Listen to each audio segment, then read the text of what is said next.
High friends welcome to my channel. आशा करी सबाई खूब भालो आछेन। तो आमी आजके आपनादेरके गरुर दूधेर पारफेक्ट छाना तैरी करे देखाबो। आशा करछि आमार आजकेर भिडियो आपनादेर भालो लागबे एबं उपकारेও आसबे। तो छाना तैरी करार जोन्नो आमी चुलाय आधा लिटार गरुर दूध दिए दिएछि। दूधटा देওয়ার परे आमी 4 থেকে 5 मिनट জাল करे निচ্छि।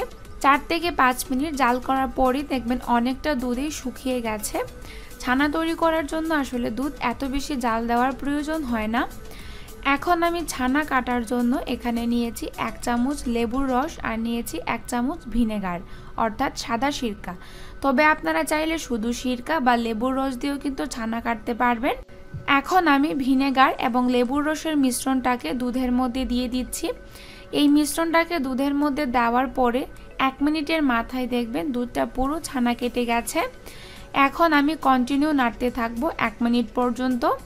1 মিনিট পরে দেখবেন দুধটা আস্তে আস্তে ছানা কাটতে শুরু করেছে। তবে 1 মিনিট পরে ছানা কাটলেও আপনাদের আরো 2 থেকে 3 মিনিট দুধটাকে জাল করতে হবে। ছানাটাকে কিন্তু ওভারহিট করবেন না। দেখুন ছানাটা কিন্তু আস্তে আস্তে তৈরি হয়ে যাচ্ছে। স্ক্রিনে খুব ভালোভাবে ফলো করলে বুঝতে পারবেন। দেখুন ছানা কিন্তু কেটে গেছে। এখন আমি আরো 2 থেকে 3 মিনিট জাল করে নেব। কখনোই কিন্তু ছানাটা ওভারহিট করবেন না, সেক্ষেত্রে কিন্তু ছানাটা পারফেক্ট হবে না, অতিরিক্ত ড্রাই হয়ে যাবে। তো ছানাটা তৈরি করে নেওয়া হয়ে গেছে। এখন আমি পানিটা ঝরিয়ে নেব ছানা থেকে। তার জন্য আমি এখানে ছোট একটা বাটি নিয়েছি, এর মধ্যে আমি একটা ছাঁকনি দিয়ে দিচ্ছি। এখন আমি প্রথমেই পানিটাকে ঝরিয়ে নেব।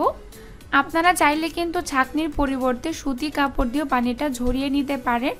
তো প্রথমে আমি ছাঁকনির মধ্যে পানিটা ঝরিয়ে নিয়েছি। এখন আমি সুতি কাপড়ের এক ধরনের পাতলা ছাঁকনি পাওয়া যায়, ওইটার মধ্যে আমি ছানাটাকে নিয়ে নিয়েছি। দেখুন এখন আমি এইভাবে ধরে রাখবো যতক্ষণ পর্যন্ত ছানা থেকে পানিটা ঝরে না যায়, ততক্ষণ পর্যন্ত আমি এইভাবে ধরে রাখবো। তবে আপনারা চাইলে কোনো উঁচু জায়গায় ছানাটাকে ঝুলিয়ে রাখতে পারেন, তবে সুতি কাপড় দিয়েও কিন্তু এই কাজটা করা যাবে। তো ছানাটাকে তৈরি করা নেওয়া হয়ে গেছে।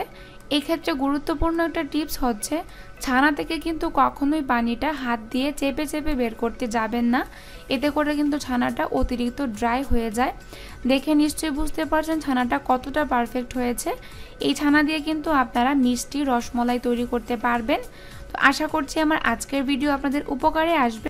আর ভিডিওটা যদি ভালো লাগে তাহলে অবশ্যই বাড়িতে তৈরি করবেন। ভালো থাকবেন, সুস্থ থাকবেন। ধন্যবাদ।